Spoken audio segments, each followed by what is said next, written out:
Or may mga babae na ginagamit yung lalaki para makalimot sa ex niya. Kasi ladies, hindi naman talaga importante yung past namin sa inyo. Ang importante sa inyo is yung magiging future nyo sa amin, di ba? Yung mga babae, tinatanong yung past natin as if important.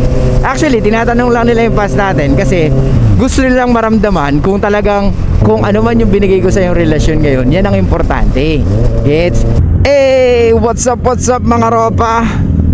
Ito po yung lingkod. Suplado mo to. Okay, pakipanood muna to. Hindi, pero bakit kayo ayaw nyo pinag-uusapan Kasi yung ex? sa Yun ang akin, no napansin point. ko. Napansin nyo ba? Subukan yung tanongin ang isang lalaki na jowa nyo, asawa nyo, tungkol sa ex. Ayaw nila talaga. Kasi it's so stupid. You know why? ang gagawin, pag nagtanong, oh, paano kayo ng ex mo? Ngingiti lang, tas ayaw talaga pag-usapan. Kasi bakit? Kasi Oo. what I hate is, tatanong kayo about an ex, about, you know, a past experience. Tapos pag kunento namin, nagkagalit kayo. Hindi naman sa nagagalit kami. Oh, Parang naiisip lang namin, ginawa mo yun sa kanya, sa Correct. akin, hindi. O yun na nga.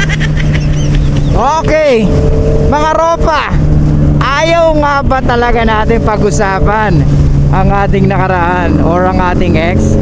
Kasi yan ang usually kinagagalit ng mga kababaihan. Ayaw doon natin pag-usapan ang ating mga nakaraan. The only question is, importante ba yung past naming mga lalaki, ladies? Gaano pa ka-importante sa inyo ang past naming mga lalaki, ladies? At nagmamatter ba talaga sa inyo yung past namin kumpara sa future namin para sa inyo? Pakisagot, ladies. Dahil as far as we know, wala kayong pakialam sa kung anong nakaraan namin. Ang tanging pakialam nyo kung ano yung magiging future nyo sa amin. Saka kung merong pag-uusapan about ex, dapat yung ex nyo, ladies. Dahil gusto naming malaman kung talagang karapat dapat kayo na tuluyan. Pero syempre, mahirap malaman kasi ang mga babae magaling magtago ng kanilang nakaraan. Di ba? So talagang meron silang ipapakita sa inyo na kanilang default. Aral na aral sila, mga ropa. Ang tanging pakikita lang nila is yung mga bagay na gusto mo sa kanila. Pero yung mga bagay na alam mong ikakagalit mo, ikakamuhi mo, of course hindi nila yung sasabihin sa atin, mga ropa. Women always follow kung ano yung sinasabi ng biology nila, at kung ano yung condition, at kung ano yung naka-hardwired sa kanila. Alam nila na hindi ka tanggap-tanggap pag maraming lalaking dumaan sa buhay nila. Dahil yung mga ganung bagay nagsasabi na hindi niya pinangalagaan ang kanyang katawan at ang kanyang sarili, ropa. Pinamigay niya ng libre, pinamigay niya ng walang kahirap-hirap. Ikaw na magbibigay ng relasyon na panghabang buhay, hindi mo deserve malaman, yun ang pinaka-stupid. Di ba? Tsaka ito pa, mga ropa, pwede nyo naman talaga sagutin yung mga tanong niyang ganun about your ex, di ba? Sabihin mo lang, ang hirap kasi sagutin. Why? Kasi nga, hindi ko alam kung paano ko sisimulan. What do you mean? Kasi ganito, babe, I think kulang ang 3 days, 2 nights.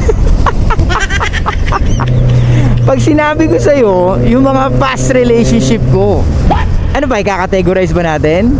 Yung relationship lang?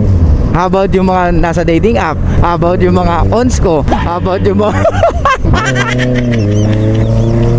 Diba? Kasi sisirain mo lang ang mood mo pag nalaman mo, or baka masira lang yung mood mo pag nalaman mo. At ayoko mangyari yun, babe. At tanong, kaya nyo kaya sabihin yun? Siyempre magjo-joke ka lang naman. Well, minsan yung joke mo hindi natin alam kung totoo o hindi, di ba? So pwede mo sabihin yun para at least hindi na siya magtanong. Or kung pipilitin niya, sabihin mo sa kanya, handa ka pa talaga marinig ang katotohanan about my past. Tsaka ganito babe, hindi naman na importante yun para sa akin. Kasi kung ano man yung binigay ko sa yung relasyon ngayon, yan ang importante. Gets? Kaya nga, in a relationship tayong dalawa. Kasi pinapahalagahan kita at ito ang mahalaga sa akin ngayon. So we don't need to talk about yung mga past, di ba? O sige, ganito na lang about this. Tatanungin muna kita about your past. Ladies first muna. Tatanungin kita kung ilan yung ons mo, kung ilan yung Maro pa, baka sabihin na, hindi, sige, okay lang. Hindi, wag natin pag-usapan. Di ba? Kasi pwede mo talaga mahuli yan. But anyway, of course, hindi ka naman papatol sa babae na alam mo nga maharot talaga, or yung merong questionable past. Kasi talagang mahirap magtiwala. Yan ang problema, mga ropa. yung mga babae, tinatanong yung past natin as if important. Actually, tinatanong lang nila yung past natin kasi gusto nilang maramdaman kung talagang yung ginagawa mo sa kanila is the best.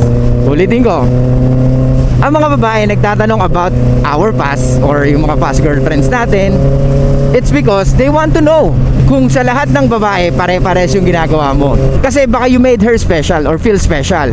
Kaya natatanong niya yun. Kasi kung she feels special tapos malalaman niya na sa lahat pala to ginagawa mo, so ibig sabihin normal lang pala sa ito. So I don't feel any special, di ba? Kaya minsan mahirap din sagutin, di ba? Or ayaw mo sagutin kasi marami explanation. Tsaka unang-una, hindi naman tayo nanggagaling sa emotions. Kung makikipagkwentuhan tayo sa kanila, of course, napaka lang, parang vanilla. Gets? Tsaka hindi natin dapat pag-usapan yung ex kasi tapos na yun. At hindi na mahalaga yun para sa atin, di ba? Para sa ating mga lalaki. Kumbaga nakikita natin dito is tangina magpapaliwanag na naman ako para magkakaroon pa ako ng kasalanan na tapos na. Kasi ganun ang thinking natin, di ba? Ayaw natin nag-explain na wala namang saysay. Gets? At ayaw natin masira yung mood. Let's say nasa beach kayo or nasa restaurant kayo or nasa bahay kayo, chill na chill kayo. Tapos biglang ganun, di ba? So sa ating mga lalaki, syempre, hanggat maaari, ang goal natin is maging masaya lang at that moment or mapag-usapan lang yung mga importanteng bagay, hindi yung ex, di ba?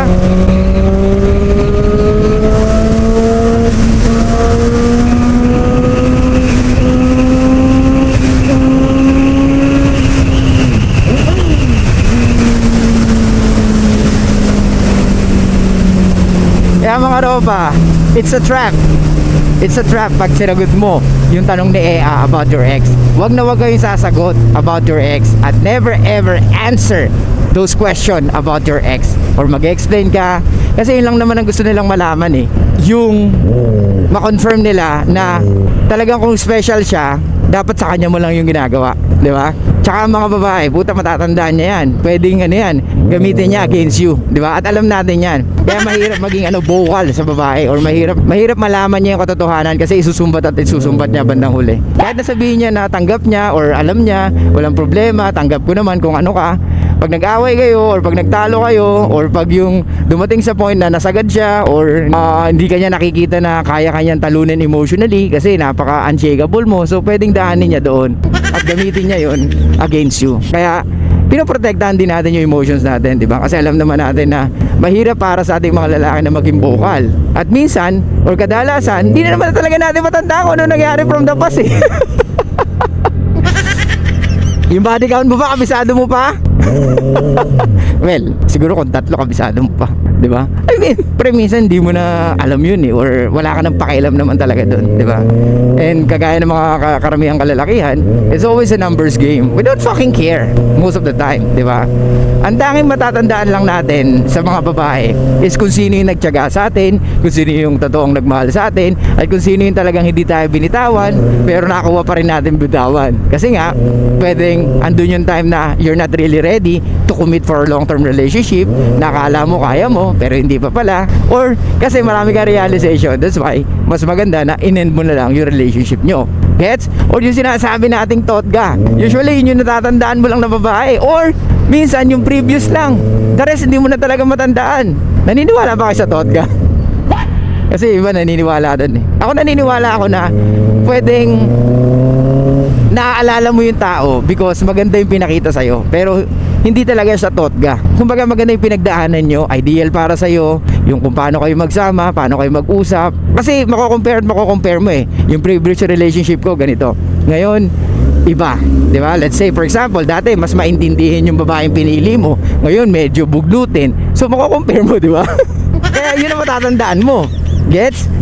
Pero yung the rest, hindi mo na matatandaan. Ang laging pwedeng maalala mo is yung previous or yung the last 2 or the last 3 or yung 3 sabay-sabay. Yun ang matatandaan. Anyway, so yun mga ropa. Ladies, ayaw namin pag-usapan yung past namin. Una-una, we just want to protect our relationship. Alam mo yun, kasi tapos na Kumbaga pag-aawayan natin yung tapos na, wala na naman, di ba? Actually ladies, yung past yung importante. Kasi ladies, hindi naman talaga importante yung past namin sa inyo. Ang importante sa inyo is yung magiging future nyo sa amin, di ba? Kaya we don't need to talk about it. Pero yung past nyo, yun ang importante sa amin. Kasi doon namin makikita kung karapat dapat ka talaga for long-term relationship. Kaya nga, Ang uso ngayon, situationship. Diba? Nasa situationship ka, you're not in a relationship because sa kinikilala nyo ang isa't isa. Yung sex is pwedeng nasa babae na yun kung ibibigay niya kaagad kahit wala pang relationship, di ba? Kadalasan kasi, yan ang ginagawa ng mga kababaihan. To prove na I want to be your girlfriend, I will open my legs for you. However, pag na-discover din ng babae na hindi niya gusto ang ugali ng lalaki, umaayaw din siya. So, sayang naman yung pagbukaka niya, di ba? Or may mga babae na ginagamit yung lalaki para makalimot sa ex niya. Gets? So far, ito yung available na lalaki and I feel vulnerable, which is understandable sa mga kababaihan na nag-o-open ng legs agad-agad kasi nga they are vulnerable. Kung let's say, galing siya sa toxic relationship or sa situationship na talagang hindi nag-work, so syempre, vulnerable si girl. So, sino mong lalaki ang mag-approach sa kanya tapos may tsura or pwedeng yung pinaka gusto niya nakukuha dapat doon sa situationship niya, nakukuha niya dito sa lalaki na nagpapakit sa kanya, kaya natutuwa siya. Pero ang hindi niya alam, yung mga ganong lalaki, usually, gusto lang, bembang. Kaya nga, nakakatanga na may mga babae na iniwan yung ka-situationship kasi hindi niya daw deserve yung ganon. Tapos malalaman ng lalaki na yung ka-situationship niya, nakipagpubo rin sa iba. So, what's the fucking point? Diba? So, ano yun? Tinesting mo rin. So, kaya mga ropa, huwag kayong manghinaya sa mga babae na nagpabembang sa iba kasi ibig sabihin binigyan na kayo ng chance na lumayo kayo. Ibig sabihin na tama yung decision nyo na hindi nyo agad ibigay yung relationship sa kanya. Gets? Kasi kung nagpabembang siya sa iba in a short period of time at kinalimutan niya yung pagsasama nyo dalawa, then nasa kanya ang problema. So tama lang talaga na hindi mo siya binigyan ng relationship at tama lang na hindi na kayo mag-usap pa. Gets? So, pasalamat ka, Ropa, sa nangyari. Kasi at least nakita mo or na-expose siya na sa mga oras na hindi mo siya kinakausap, sa mga oras na hindi kayo nag-uusap, hindi mo siya nakikita, may ginagawa pala siya. Okay? Which is yung monkey branching na.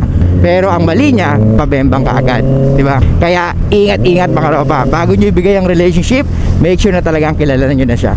Or talagang alam mo na kahit paano 90% ng ex niya or 99% ng mga lalaking nakasalamuhan niya. Kaya nga, doon ka na sa babae na talagang kahit paano masakit lang sa ulo dahil sa attitude pero hindi sasakit ang ulo mo dahil sa past niya.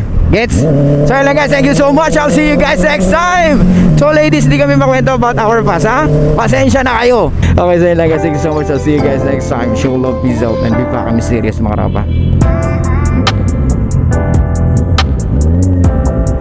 Stop recording.